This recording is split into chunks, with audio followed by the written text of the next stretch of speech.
Our daily Bible reading today comes from Ezekiel chapter 5 through chapter 9. And our daily devotional today here at Carrollton Christian Fellowship comes from Ezekiel chapter 5.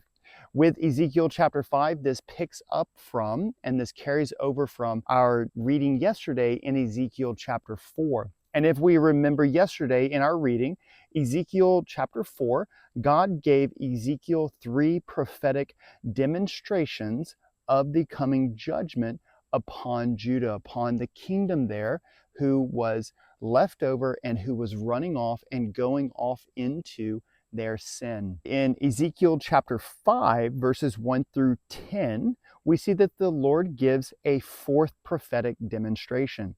And this demonstration here that the Lord gives Ezekiel is one of Ezekiel cutting off his hair and cutting off his beard.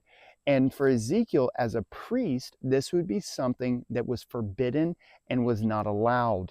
And so this is something that would have caught everyone's attention. Everyone would have been sitting there and watching Ezekiel sharpen his blade and wondering what he was about to do. And then all of a sudden, when he chopped off his hair of his beard and his hair of his head, this would have caught everyone by surprise and it would have gotten everyone's attention. And that was the point here. God wanted to and God desired to get the attention of the people. It's the same thing all throughout history. God always is desiring to get our attention, to shake us loose of running after and going after the things which will only lead us to destruction and lead us away from a relationship with the Lord. And so that's exactly what the purpose of this is. And then the Lord told Ezekiel, now take that hair and divide it and weigh it out evenly in 3 separate parts. 1/3 of that, burn it in the city.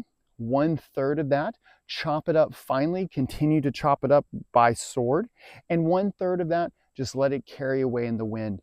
And each one of these was a demonstration of what would happen to the people and to the population there of Jerusalem and of the city of the coming judgment that we know that will come from Babylon. Then in verses 5 through 10, the Lord carries that over and says that the small leftovers, these little pieces that kind of get left over that doesn't divide up, with this half of what was left over, this small amount, you're going to take half of it and you're going to attach it and tie it to your shirt.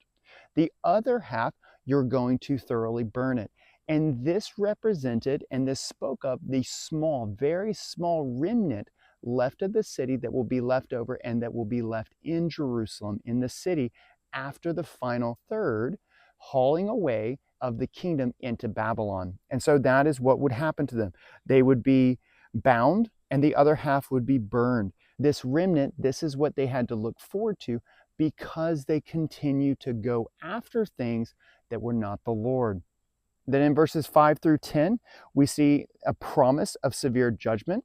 In verses 11 through 17, the rest of this text of chapter 5, we see the application of the thirds. So verses 11 through 12, we see that judgment will come in thirds. So it will be 1/3, 1/3, 1/3.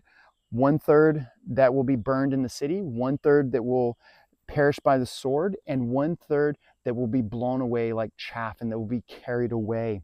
And then in verses 13 through 14, we see the paying out of God's judgment. In verses 15 through 17, we see the great destruction of God's judgment. That God's judgment, when He judges, it leaves no doubt in our minds or in anyone's mind that what it truly is God's judgment. It's not happenstance.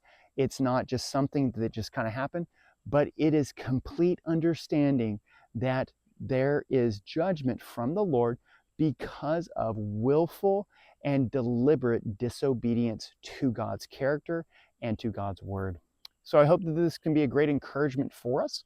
Even though this is very, we can say doom and gloom on the individuals, on the people, let us take great encouragement because the Lord here, He desired to get their attention. And that's the same thing for us in our life. The Lord will always try to get our attention and will try to shake us out of this passion and this desire to set up things and idols in our life in order to go after instead of spending time with the Lord. And so I hope again that this will be a great encouragement to you to look out for those things when we are getting away from spending time and holding God's word and God's character as the supreme authority in our life and as the supreme knowledge in our life and direction of how we should go. So we look forward to seeing you tomorrow. So take care. Have a blessed one.